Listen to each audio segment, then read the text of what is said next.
न जिनकी कोई शुरुआत है न कोई अंत। जब हर तरफ सिर्फ सन्नाटा था, तब महादेव ने अपनी शक्ति से इस घोर वन जंगल का सृजन किया। जंगल के कण कण में प्राण डालने के बाद पशुपतिनाथ खुद अपने बनाए इस अद्भुत जंगल को देखने निकले।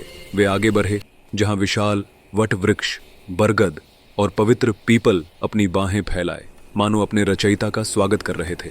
चारों ओर पशु पक्षियों की चहचहाहट और आनंदमयी पुकार गूंज रही थी।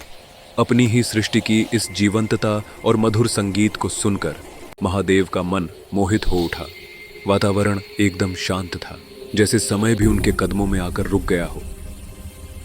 शीतल पवन का वेग कुछ तीव्र था, वन के वृक्ष झूम रहे थे। उसी समय एक विशाल पीपल के नीचे पशुपतिनाथ गहरे ध्यान में लीन थे। तभी सामने के वृक्ष से कुछ फल टूटकर गिरे, मानो प्रकृति अपना नैवेद्य चढ़ा रही हो। वन के प्राणी भी अपने स्वामी के दर्शन को चले आए। पहले एक भालू ने आकर उन्हें नमन किया, फिर वनराज व्याघ्र ने भी अपनी क्रूरता त्याग कर उस टीले पर अपना शीश रख दिया जहां प्रभु विराजे थे।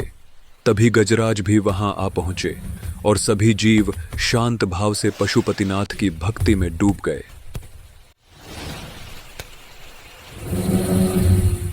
मूसलाधार वर्षा और वज्रपात के बीच भी पशुपतिनाथ निश्चल थे। उनकी समाधि अखंड थी।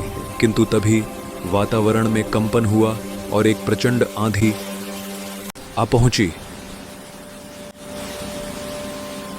आंधी थमी, वन शांत हुआ और निर्भय होकर वन्य जीव पुनः विहार करने लगे। हाँ, यहाँ की घास कितनी कोमल और हरी है। आज तो हम जी भरकर भोजन करेंगे। ठहरो, ये कैसी आहट है? कोई आ रहा है। लगता है वो क्रूर वनमानुष आ रहे हैं हमारा शिकार करने। और तेज अपनी गति और बढ़ाओ। कालरक, ये मृग हमारी पकड़ से ओझल नहीं होने चाहिए। निश्चिंत रहो, मेरा यह भाला अभी इनके प्राण हर लेगा। आखिर यही तो हमारा भोजन है।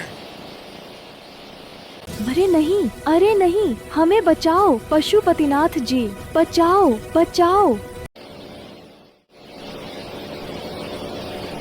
भागो, अपने प्राण बचाओ। सबके प्राण संकट में हैं। रक्षा करो हे वन देवता, रक्षा करो हे पशुपतिनाथ, हमारी रक्षा कीजिए। हे वन देवता, रक्षा करो हे पशुपतिनाथ, हमारी रक्षा कीजिए। अरे नहीं, हमें बचाओ। अधर्म, निर्दोष प्राणियों की हत्या घोर पाप और अधर्म है।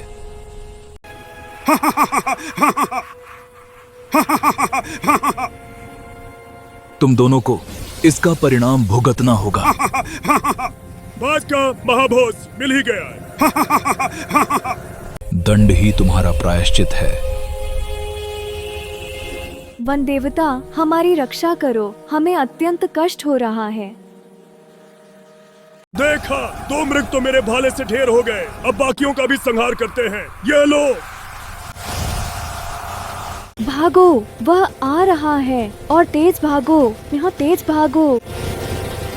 जाओ मेरे त्रिशूल, इन अधर्मियों के शस्त्र और अहंकार दोनों को भस्म कर दो।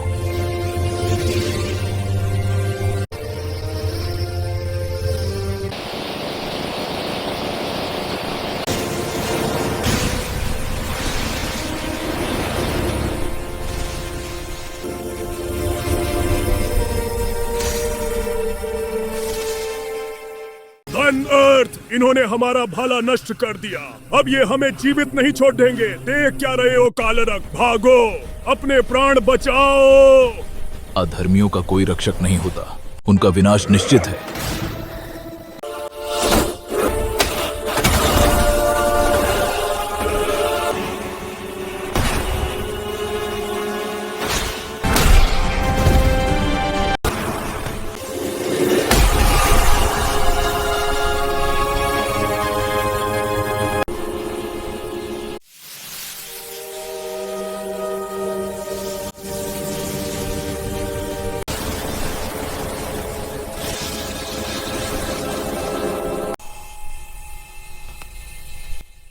उठो मेरे वन पुत्रों, जीवन और मृत्यु का चक्र मेरे ही अधीन है। तुम्हारे प्राण पुनः संचारित हों। हम जीवित हैं, प्रभु ने हमें जीवन दान दिया। जय पशुपतिनाथ, जय पशुपतिनाथ, जय जय पशुपतिनाथ। जिनकी शरण में मृत्यु भी जीवन बन जाती है, ऐसे पशुपतिनाथ को शत शत नमन।